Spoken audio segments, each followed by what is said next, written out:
ನಮಸ್ಕಾರ. ಎನ್ಆರ್ಪುರ ಸುದ್ದಿ ಸಮಾಚಾರಕ್ಕೆ ಸ್ವಾಗತ. ಇಂದು ಶನಿವಾರ. ನಾನು ಚಂದ್ರಮೋಹನ್ ಮಕ್ಕೇಮನೆ.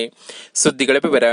ವಿಶ್ವದಲ್ಲೇ ಭಗವದ್ಗೀತೆಯು ಅತಿ ಹೆಚ್ಚು ಭಾಷೆಗಳಿಗೆ ಭಾಷಾಂತರವಾದ ಗ್ರಂಥ ಎಂಬ ಹೆಗ್ಗಳಿಕೆಗೆ ಪಾತ್ರವಾಗಿದೆ ಎಂದು ಕೋಣಂದೂರಿನ ವೇದಬ್ರಹ್ಮಶ್ರೀ ರವೀಂದ್ರ ಭಟ್ ತಿಳಿಸಿದರು. ಅವರು ಶುಕ್ರವಾರ ಅಗ್ರಹಾರದ ಅನ್ನಪೂರ್ಣಮ್ಮ ರಂಗನಾಥರಾವ್ ಸಭಾಭವನದಲ್ಲಿ ಶೃಂಗೇರಿ ಶಾರದಾ ಪೀಠದ ಜಗದ್ಗುರುಗಳಾದ ಶ್ರೀ ಭಾರತೀ ತೀರ್ಥ ಮಹಾಸ್ವಾಮೀಜಿಗಳು ಹಾಗೂ ಶ್ರೀ ವಿಧುಶೇಖರ ಭಾರತಿ ಸ್ವಾಮೀಜಿಗಳ ಅನುಗ್ರಹದಿಂದ ನಡೆದ ಶಂಕರ ತತ್ವಪ್ರಸಾರ ಅಭಿಯಾನ ಕಾರ್ಯಕ್ರಮದಲ್ಲಿ ಇಂದಿನ ಜೀವನಕ್ಕೆ ಶಂಕರರ ತತ್ವಗಳು ಹೇಗೆ ಪೂರಕ ಎಂಬ ವಿಷಯದ ಬಗ್ಗೆ ಉಪನ್ಯಾಸ ನೀಡಿದರು. ಈ ದೇಶದಲ್ಲಿ ಆಚಾರ್ಯ ಪರಂಪರೆ ಶಂಕರಾಚಾರ್ಯರಿಂದಲೇ ಪ್ರಾರಂಭವಾಯಿತು. ನಮ್ಮ ದೇಶದ ಭಗವದ್ಗೀತೆಯನ್ನು ವಿದೇಶಗಳಲ್ಲೂ ಕಲಿಸಲಾಗುತ್ತಿದೆ. ನಮ್ಮ ದೇಶದ ವೈದಿಕ ಪರಂಪರೆ, ಆಧ್ಯಾತ್ಮಿಕತೆ, ಧರ್ಮಶಾಸ್ತ್ರ, ಯೋಗ, ಧ್ಯಾನದಿಂದ ನೆಮ್ಮದಿಯಾಗಿದ್ದೇವೆ. ಶಾಲಾ ಕಾಲೇಜುಗಳಲ್ಲೂ ಮಕ್ಕಳಿಗೆ ರಾಮಾಯಣ, ಮಹಾಭಾರತದ ಪಾತ್ರಗಳ ಆದರ್ಶಗಳನ್ನು ಕಲಿಸಬೇಕಾಗಿದೆ ಎಂದರು. ಸಭೆಯ ಅಧ್ಯಕ್ಷತೆಯನ್ನು ವಹಿಸಿದ್ದ ರಾಜ್ಯ ಶಂಕರ ತತ್ವ ಪ್ರಸಾರ ಅಭಿಯಾನದ ಸಂಚಾಲಕ ತೇಜಶಂಕರ ಸೋಮಯಾಜಿ ಮಾತನಾಡಿ, ರಾಜ್ಯದಲ್ಲೇ ಪ್ರಥಮ ಬಾರಿಗೆ ನರಸಿಂಹರಾಜಪುರದಲ್ಲಿ ಶಂಕರ ತತ್ವ ಪ್ರಸಾರ ಅಭಿಯಾನದಡಿ ಪ್ರವಚನ ಕಾರ್ಯಕ್ರಮ ನಡೆಯುತ್ತಿದೆ. ಪ್ರವಚನ ಕೇಳುವುದರಿಂದ ಪ್ರತಿಯೊಂದು ಶ್ಲೋಕಗಳು ಅರ್ಥವಾಗಲಿದೆ. ಮುಂದೆ ಪ್ರತಿ ಜಿಲ್ಲೆಯಲ್ಲೂ ಇದೇ ರೀತಿ ಪ್ರವಚನ ಕಾರ್ಯಕ್ರಮ ನಡೆಸುತ್ತೇವೆ.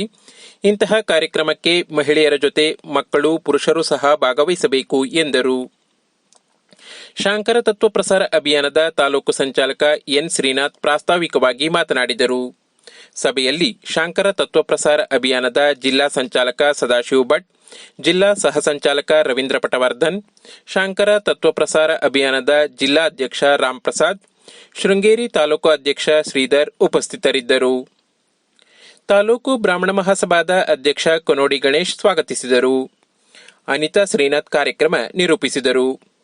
ಇದಕ್ಕೂ ಮೊದಲು ವಿವಿಧ ಮಹಿಳಾ ಭಜನಾ ಮಂಡಳಿಯವರಿಂದ ಭಜನೆ, ಸ್ತೋತ್ರಗಳ ಪಠಣ ನಡೆಯಿತು. ಭಗವಂತನ ಸಮೀಪದಲ್ಲಿ ವಾಸ ಮಾಡಬೇಕು. ಆ ಭಗವಂತನ ಸಮೀಪದಲ್ಲಿ ನಮ್ಮ ಮನಸ್ಸು, ಇಂದ್ರಿಯ, ಬುದ್ಧಿಗಳೆಲ್ಲ ನಿಲ್ಲಬೇಕಾದ್ರೆ ಅದಕ್ಕೊಂದು ಪ್ರಧಾನವಾಗಿರುವಂತಹ ಒಂದು ನಿಯಮ ಆಹಾರ. ಹೌದು, ಇಲ್ಲ ಅಂತಿಲ್ಲ.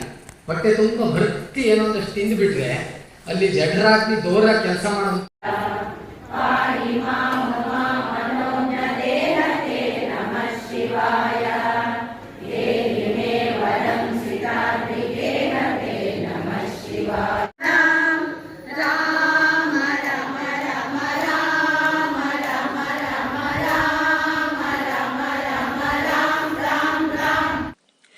ಧರ್ಮಸ್ಥಳ ಗ್ರಾಮಾಭಿವೃದ್ಧಿ ಯೋಜನೆ ಹಾಗೂ ಜನಜಾಗೃತಿ ವೇದಿಕೆಯಿಂದ ಬಸ್ತಿ ಮಠದ ಮಹಾವೀರ ಭವನದಲ್ಲಿ ನಡೆಯಲಿರುವ ಮಧ್ಯವರ್ಜನ ಶಿಬಿರದ ವ್ಯವಸ್ಥಾಪನಾ ಸಮಿತಿ ಅಧ್ಯಕ್ಷರಾಗಿ ತಾಲೂಕು ಕನ್ನಡ ಸಾಹಿತ್ಯ ಪರಿಷತ್ ಅಧ್ಯಕ್ಷ ಪೂರ್ಣೇಶ್ ಅವಿರೋಧವಾಗಿ ಆಯ್ಕೆಯಾಗಿದ್ದಾರೆ.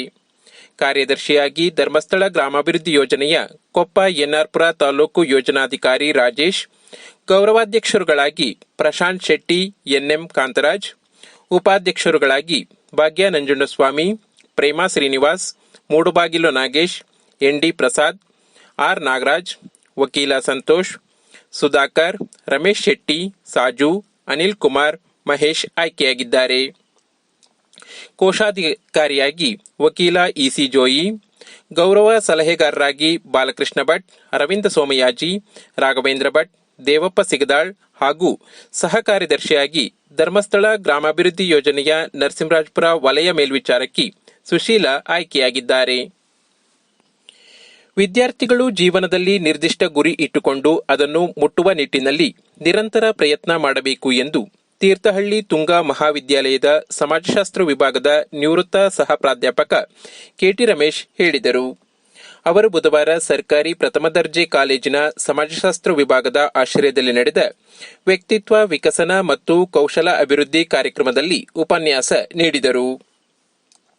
ವಿದ್ಯಾರ್ಥಿಗಳು ಪದವಿಯ ಜತೆಗೆ ಇತರ ಕೌಶಲಗಳನ್ನು ಬೆಳೆಸಿಕೊಳ್ಳಬೇಕು.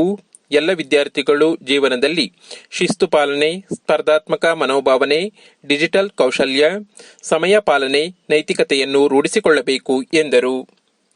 ಕಾಲೇಜಿನ ಪ್ರಾಂಶುಪಾಲ ಡಾಕ್ಟರ್ ಧನಂಜಯ್ ಕಾರ್ಯಕ್ರಮ ಉದ್ಘಾಟಿಸಿ ಮಾತನಾಡಿ, ವಿದ್ಯಾರ್ಥಿಗಳು ಪಠ್ಯದ ಜತೆಗೆ ಪಠ್ಯೇತರ ಚಟುವಟಿಕೆಗಳಲ್ಲಿ ತೊಡಗಿಸಿಕೊಳ್ಳುವುದರಿಂದ ವ್ಯಕ್ತಿತ್ವ ಬೆಳೆಯಲಿದೆ.